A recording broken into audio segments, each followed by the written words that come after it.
Hello students, I hope you all are very well.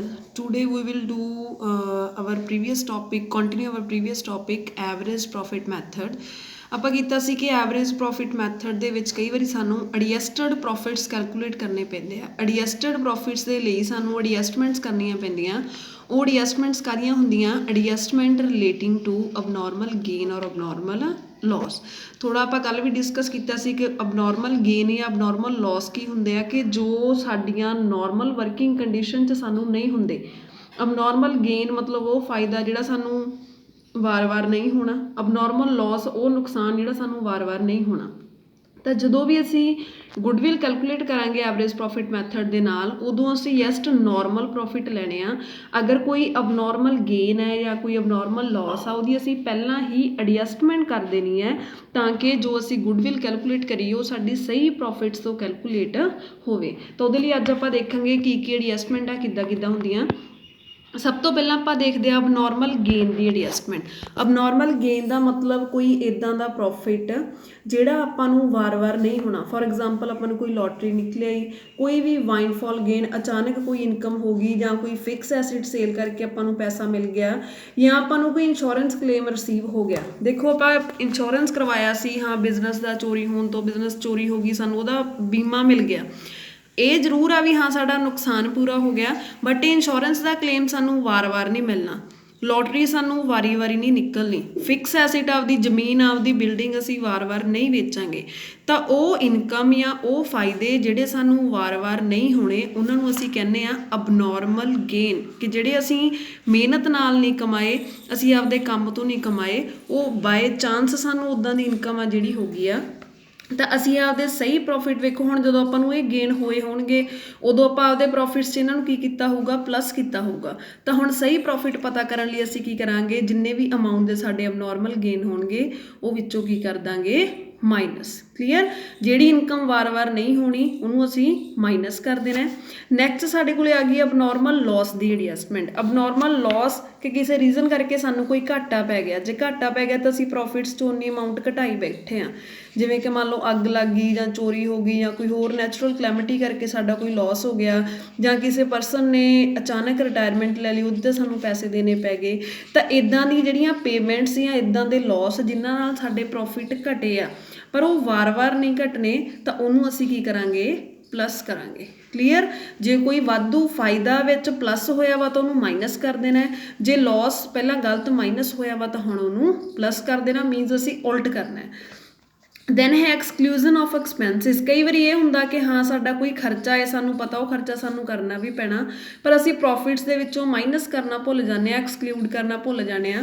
ਤਾਂ ਇੱਦਾਂ ਦਾ ਕੋਈ ਰੈਕਰਿੰਗ ਐਕਸਪੈਂਸਿਸ ਜਿਹੜਾ ਵਾਰ-ਵਾਰ ਹੋਣਾ, ਜਿਵੇਂ ਕੋਈ ਬੀਮੇ ਦੀ ਕਿਸ਼ਤ ਤੁਸੀਂ ਭਰਤੀ ਆ ਪਰ ਪ੍ਰੋਫਿਟਸ 'ਚੋਂ ਕੱਟੀ ਨਹੀਂ ਹੈਗੀ, ਜਾਂ ਇੰਟਰਸਟ ਔਨ ਕੈਪੀਟਲ ਨਹੀਂ ਪ੍ਰੋਫਿਟ 'ਚੋਂ ਕੱਟੇ, ਜਾਂ ਕੋਈ ਰੈਂਟ ਨਹੀਂ ਕੱਟਿਆ, ਤਾਂ ਇੱਦਾਂ ਦੇ ਐਕਸਪੈਂਸਿਸ ਜਿਹੜੇ ਅਸੀਂ ਵਾਰ-ਵਾਰ ਕਰਨੇ ਉਹਨਾਂ ਨੂੰ ਅਸੀਂ ਪ੍ਰੋਫਿਟਸ 'ਚੋਂ ਕੀ ਕਰਾਂਗੇ? ਮਾਈਨਸ। ਤਾਂ ਐਟ ਲਾਸਟ ਅਸੀਂ ਨੋਰਮਲ ਦੇਖੀਏ ਕਿ ਜਸਟ ਜਿਹੜੇ ਗੇਨ ਆ ਉਹ ਮਾਈਨਸ ਹੋਣੇ ਆ, ਐਕਸਪੈਂਸਿਸ ਮਾਈਨਸ ਹੋਣੇ ਆ, ਸਿਰਫ ਜਿਹੜੇ ਲੋਸ ਆ ਉਹ ਪ੍ਰੋਫਿਟਸ ਦੇ ਵਿੱਚ ਪਲੱਸ ਹੋਣੇ ਆ। ਅਬਨੋਰਮਲ ਲੋਸ ਨੂੰ ਪਲੱਸ ਕਰਾਂਗੇ, ਕੋਈ ਗੇਨ ਹੈ ਕੋਈ ਐਕਸਪੈਂਸਿਸ ਆ ਉਹਨਾਂ ਨੂੰ ਮਾਈਨਸ ਕਰਾਂਗੇ। ਤਾਂ ਨੂਮੈਰੀਕਲ ਦੇਖੋ ਇਹਦੇ ਨਾਲ ਰਿਲੇਟਡ, ਜਿੱਦਾਂ ਆਪਣੇ ਕੋਲ ਕੁਐਸਚਨ ਨੰਬਰ 8 ਹੈ। Arun ਪਰਚੇਜ਼ਡ ਆਂਚਲ's business with effect from 1st Jan 2016. The profits disclosed by Anchal's business for the last 3 years was as follow. ਹੁਣ ਅਰੁਣ ਨੇ ਬਿਜ਼ਨਸ ਪਰਚੇਜ਼ ਕਰਨਾ ਤੇ ਆਂਚਲ ਦੇ ਜਿਹੜੇ 3 ਸਾਲਾਂ ਦੇ ਪ੍ਰੋਫਿਟਸ ਸਾਨੂੰ ਸ਼ੋ ਹੋ ਰਹੇ ਆ, ਉਹ ਕੀ ਸ਼ੋ ਹੋ ਰਹੇ ਆ? 2013 ਦੇ ਵਿੱਚ ਹੈ 1,20,000 ਇਨਕਲੂਡਿੰਗ ਐਨ ਅਬਨੋਰਮਲ ਗੇਨ 15,000, ਕਿ 1,20,000 ਦੇ ਵਿੱਚ 15,000 ਦਾ ਕੋਈ ਅਬਨੋਰਮਲ ਗੇਨ ਪਲੱਸ ਹੋਇਆ ਵਾ ਜਿਹੜਾ ਸਾਨੂੰ ਵਾਰ-ਵਾਰ ਨਹੀਂ ਹੋਣਾ। ਤਾਂ ਗੇਨ ਨੂੰ ਅਸੀਂ ਕੀ ਕਰਨਾ ਹੈ? ਮਾਈਨਸ ਕਰਨਾ ਹੈ। 2014 'ਚ 1,50,000 ਪ੍ਰੋਫਿਟ ਆ ਜਿਹਦੇ 'ਚ 30,000 ਦਾ ਲੋਸ ਚਾਰਜ ਕੀਤਾ ਹੋਇਆ, ਲੋਸ ਕੱਟਿਆ ਹੋਇਆ, ਤੁਹਾਨੂੰ ਅਸੀਂ ਪਲੱਸ ਕਰ ਦਾਂਗੇ। 1,35,000 ਦੇ ਪ੍ਰੋਫਿਟ ਆ ਜਿਹਦੇ 'ਚ ਹੋ ਜੇ 15,000 ਦੀ ਜਿਹੜੀ ਇੰਸ਼ੋਰੈਂਸ ਪ੍ਰੀਮੀਅਮ ਦੀ ਕਿਸ਼ਤ ਆ ਉਹ ਅਸੀਂ ਹਜੇ ਦੇਣੀ ਆ। ਤਾਂ ਦੇਖੋ ਆਪਾਂ ਐਡਜਸਟਮੈਂਟ ਕਰਾਂਗੇ। ਅਸੀਂ ਇੱਥੇ 1 by 1 ਲਿਖ ਲਾਂਗੇ। Years, profits, then adjusted profits. Adjusted profits ਕਿੱਦਾਂ ਆਉਣਗੇ ਸਾਡੇ ਕੋਲੇ? ਈਅਰ ਹੈ ਸਾਡੇ ਕੋਲੇ ਪਹਿਲਾਂ 2013। 2013 'ਚ ਸਾਡੇ ਕੋਲੇ 1,20,000 ਪ੍ਰੋਫਿਟ ਹੈ ਜਿਹਦੇ 'ਚੋਂ ਅਬਨੋਰਮਲ ਗੇਨ ਅਸੀਂ ਕੀ ਕਰਨਾ ਸੀ? माइनस, ठीक है। माइनस की होया इत्थे अबनॉर्मल गेन। ये माइनस करन तो बाद साडे कोले सही प्रॉफिट्स जिहड़े आ गए 1,05,000। दैन 2014 ਦੇ प्रॉफिट सानू दिते हुए सी 1,50,000 ਦੇ, जिहदे च साडे कोले लॉस सी। अगर लॉस है तो उहनूं असीं की करांगे प्लस, क्योंकि लॉस सानू वार वार नहीं होना।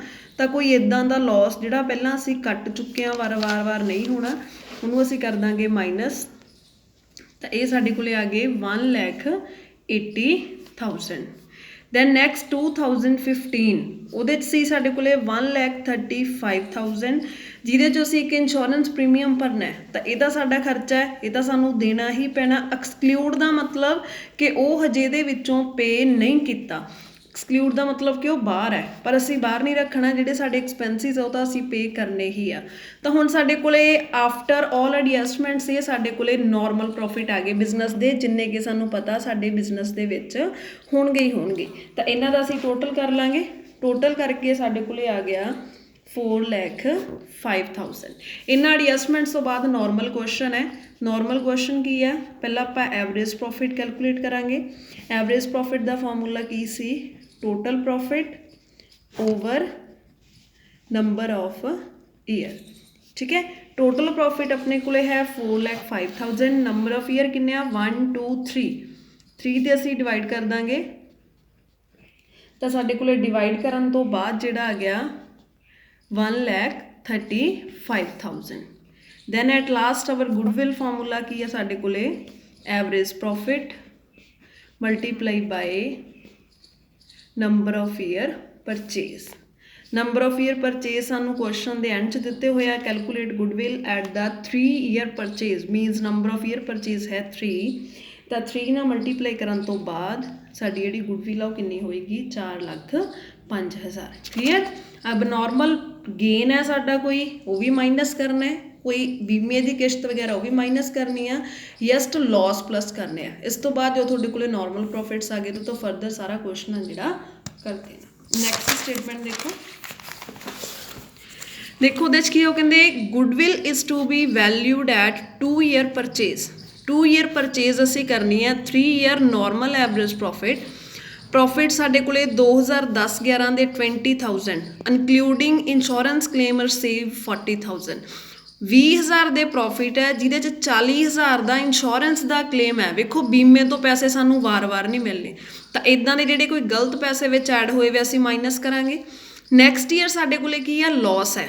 लॉस है 8,000, बट इस साल असीं किसी नूं रिटायरमेंट ते पैसा दिता 1,10,000। तो रिटायरमेंट का पैसा वार-वार नहीं देना, ये ऐड बैक हो जाएगा। नैक्सट ईयर प्रॉफिट है 1,05,000 दे, जिहदे विच साडा एक profit on sale of fixed asset आ। ये प्रॉफिट सानू वार-वार नहीं होना, तो इहनूं असीं की करांगे माइनस, ठीक है। तो देखो इहदियां तुसीं किद्दां एडजस्टमेंट्स करोगे।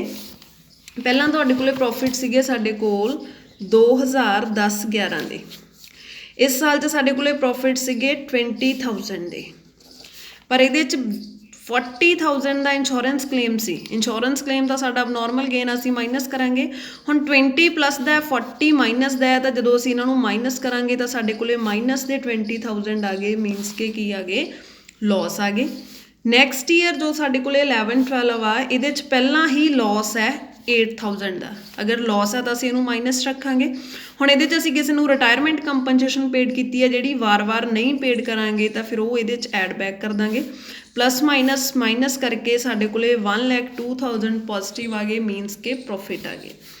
नैक्सट ईयर च साडे कोले प्रॉफिट है 1,05,000। ਇਹਦੇ ਵਿੱਚ sale of fixed asset include सी जिहड़ा आपां माइनस करांगे। माइनस करन तो बाद साडे कोल रह गए 80,000। हुण असीं जदों टोटल प्रॉफिट कढने आ, देखो आ दोने प्लस दे आ, इन्हां दोनों नूं आपां प्रॉफिट्स इन्हां नूं प्लस कर लो, 1,82,000 हो गया। ਉਹਦੇ चों जो 20,000 लॉस है वो माइनस हो जाएंगे, तो साडे कोले टोटल किन्ने आ गए 1,62,000। Then average profit.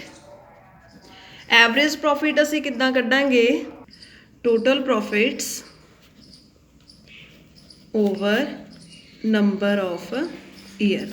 Total profit है अपने को 162,000 ओवर नंबर ऑफ ईयर है 3, तो 3 ते डिवाइड करन तो बाद साडे कोल आ गया 54,000। दैन जो साडी गुडविल है average profit multiply by number of year purchase जो सानू 2 दिते है तो साडे कोल आंसर आ गया 1,08,000। Clear. Then next the statement देखो, A firm of partner X, Y and Z has fixed capital 60,000, 50,000 and 40,000। ਤਿੰਨ ਪਾਰਟਨਰ ਹੈ, ਤਿੰਨਾਂ ਦੀ ਇਹ ਕੈਪੀਟਲ ਹੈ। ਇੰਟਰਸਟ ਔਨ ਕੈਪੀਟਲ ਅਸੀਂ ਉਹਨਾਂ ਨੂੰ ਦੇਣਾ ਹੈ 8%। The profit of last 4 year before interest on capital. ਹੁਣ ਦੇਖੋ ਜੋ ਸਾਨੂੰ ਇਹ 4 ਸਾਲਾਂ ਦੇ ਪ੍ਰੋਫਿਟ ਦਿੱਤੇ ਆ ਇਹ ਇੰਟਰਸਟ ਔਨ ਕੈਪੀਟਲ ਤੋਂ ਪਹਿਲਾਂ ਦਿੱਤੇ ਆ। अगर पहला दिते आ पर इंटरस्ट ऑन कैपीटल का साडा नॉर्मल खर्चा तो सानू हर बार देना ही पैना है, तो इंटरस्ट जिन्ना उन्हों का बनूगा असीं इन्हां प्रॉफिट्स दे विचों माइनस करांगे। सैलरी उन्होंने सानू इत्थे लिखी है पार्टनर्स नूं असीं 70,000 सैलरी देनी आ जिहड़ी आ वा 4 ईयर्स दा। हुण देखो जो सानू प्रॉफिट मैंशन कीते उन्होंने बिफोर ओनली इंटरस्ट कीते तो आपां कल्ली इंटरस्ट दी एडजस्टमेंट ही करांगे। एज पर एग्रीमेंट गुडविल असी कैलकुलेट करनी है 2.5 मीनस 2.5 ईयर्स। तो इंटरस्ट की तुसी किद्दां जिहड़ी हैगी एडजस्टमेंट करोगे। हुण देखो क्योंकि कैपीटल फिक्सड है हर साल इन्हां दा इंटरस्ट सेम ही आऊगा, कैपीटल ने तो चेंज नहीं होना। अगर हर साल सेम होंदा तो तुसी सिंपल वे ना कर सकते हो। सिंपल वे ना किवें 4 सालों के प्रॉफिट्स प्लस कर लेने आ 4 ते डिवाइड कर देना, तुहाडे कोले एवरेज प्रॉफिट आ जाएंगे ना। उस एवरेज प्रॉफिट दे विचों तुसी इंटरस्ट माइनस कर देना तीनों पार्टनर्स का। 60,000 का 8% 4800 हो गया, 50 का 8% 4,000 हो गया, 40,000 का 8% 3200 हो गया। 4800 प्लस 4,000 प्लस 3200 टोटल तुहाडा 12,000 इंटरस्ट बन गया।